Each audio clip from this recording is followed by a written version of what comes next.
ইয়াকচাল হলো প্রাচীন ইরানের একটি প্রাকৃতিক রেফ্রিজারেটর বা ঠান্ডা রাখার ঘর, যেখানে গরম মরুভূমির মাঝে বরফ ও খাবার দীর্ঘদিন সংরক্ষণ করা হতো। ইরানিরা 2000 বছর আগে এই প্রযুক্তি ব্যবহার করত। ইয়াকচাল মূলত প্রাচীন পারস্য অঞ্চলে আবিষ্কার। এর ব্যবহার শুরু হয় প্রায় 2500 বছর আগে, আকিমেনিড সাম্রাজ্যের সময়। মরুভূমির প্রচন্ড গরমে খাবার ও বরফ সংরক্ষণের জন্য তারা এই ব্যবস্থা তৈরি করে। কেন এটি ইরানিদের আবিষ্কার ধরা হয়? স্থাপত্য সম্পূর্ণ পারস্য অঞ্চলের নিজস্ব। ইয়াকচাল নির্মাণে ব্যবহৃত সারুজ মিশ্রণ, গম্বুজ নকশা, মাটির নিচে গভীর চেম্বার সবই ইরানিদের নিজস্ব প্রযুক্তি। মরুভূমিতে বরফ সংরক্ষণে বিশ্বের প্রথম প্রযুক্তি।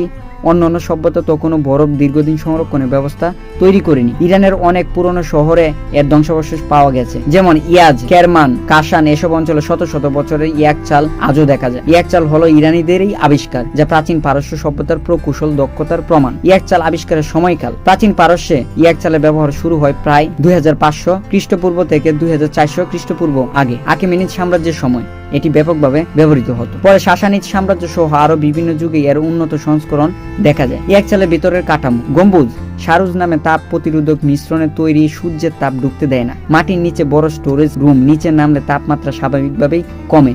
এখানে বরফ ও খাবার রাখা হতো। বায়ু চলাচলের পথ।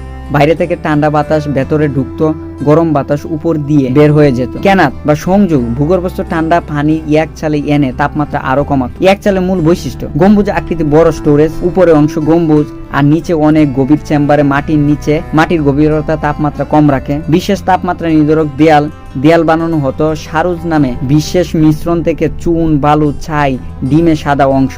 এটি দেয়ালকে গরম প্রতিরোধী ও জলরোধী করত। বরফ সংরক্ষণ। শীতকালে পানি এনে বরফ তৈরি করে ইয়াকচালে জমা রাখা হতো। এগুলো গ্রীষ্মও গলত না। খাবার সংরক্ষণ। ফল, শস্য, মাংস, দুগ্ধজাত খাবার সবই এখানে দীর্ঘদিন ভালো থাকে। কিভাবে ঠান্ডা থাকে? বাইরের ঠান্ডা বাতাস বিশেষ নালার মাধ্যমে ভেতরে আসে। মাটির নিচের গভীরতা তাপমাত্রা কম রাখে। দেয়ালে সারুজ মিশ্রণ তাপ ঢুকতে দিত না। কখনো উইন্ড ক্যাচার যুক্ত থাকতো, যা প্রাকৃতিক এয়ার কন্ডিশনের মতো কাজ করত। সহজ ভাষায় ইয়াকচাল হলো প্রাচীন যুগের ফ্রিজ বা বরফঘর বা ঠান্ডা স্টোরেজ। ইরানিরা আধুনিক ফ্রিজ আসার 1000 বছর আগেই বুদ্ধিমত্তায় এই প্রযুক্তি তৈরি করেছিল। ইয়াকচাল প্রাচীন ইরানের প্রাকৃতিক ফ্রিজ এবং আধুনিক রেফ্রিজারেটরের কাজ একই হলেও তাদের প্রযুক্তি, উপকরণ, কাঠামো সম্পূর্ণ ভিন্ন। তাদের মিল ও অমিল সহজভাবে তুলে ধরা হলো। মিলের দিক থেকে উদ্দেশ্য একই: খাবার সংরক্ষণ, পানি ঠান্ডা রাখা, মাংস, ফল, শস্য নষ্ট হওয়া থেকে রক্ষা করা, তাপমাত্রা কমিয়ে রাখা। দুটির ভেতরে তাপমাত্রা কম রেখে খাদ্য দীর্ঘদিন ভালো রাখে। বরফ সংরক্ষণ। ইয়াকচালে বরফ রাখা যেত। আধুনিক ফ্রিজ বরফ তৈরি করতে পারে। ইনসুলেশন ব্যবহার। দুটিতে তাপ না ঢুকতে দেওয়ার ব্যবস্থা থাকে। ইয়াকচালে সারুজ মিশ্রণ, ফ্রিজে ফোম বা রাবার ইনসুলেশন। বন্ধ সিস্টেম। দুটি বন্ধ ঘরের মতো ভেতরকে বাইরের তাপ থেকে রক্ষা করে। ইয়াকচাল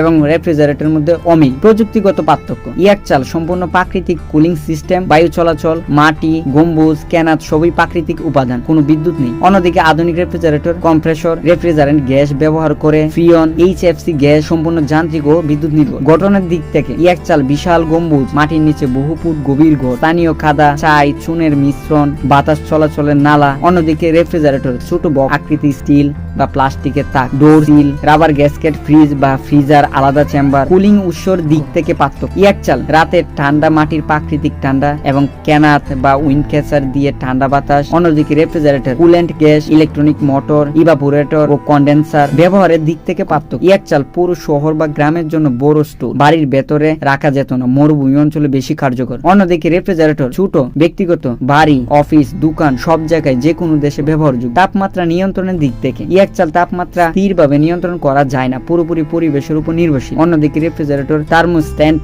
দিয়ে সুনির্দিষ্ট তাপমাত্রা নিয়ন্ত্রণ করা যায়। পরিবেশগত প্রভাবের দিক থেকে পার্থক্য। ইয়াকচাল সম্পূর্ণ পরিবেশ বান্ধব, কোনো কার্বন নিঃসরণ বা গ্যাস ব্যবহার নেই। রেফ্রিজারেটরে রেফ্রিজারেন্ট গ্যাস পরিবেশ ক্ষতিকর হতে পারে, বিদ্যুৎ খরচ বেশি। ইয়াকচাল এবং বর্তমান রেফ্রিজারেটর এই দুই ব্যবস্থায় খাবার কতটা ভালো থাকে, কতদিন টিকে, কোনটি কি সুবিধা দেয় সেইগুলো একটি পরিষ্কার তুলনা দেওয়া হলো। খাবার ভালো থাকার দিক থেকে তুলনা। তাপমাত্রা কতটা কম থাকে। ইয়াকচাল সাধারণত 0 থেকে 10 ডিগ্রি সেলসিয়াসের মধ্যে থাকে। শীতকালে বরফ থাকলে 0 ডিগ্রি সেলসিয়াসের কাছাকাছি যেতে পারে। গরমকালে তাপমাত্রা কিছুটা বেড়ে যায়, 5 থেকে 15 ডিগ্রি সেলসিয়াস। অন্যদিকে রেফ্রিজারেটর অত্যন্ত স্থির তাপমাত্রা। ফ্রিজ চেম্বার 2 থেকে 5 ডিগ্রি সেলসিয়াস এবং ফ্রিজারে -18 ডিগ্রি সেলসিয়াস থেকে তার বেশি। অন্যদিকে রেফ্রিজারেটর অত্যন্ত স্থির তাপমাত্রা।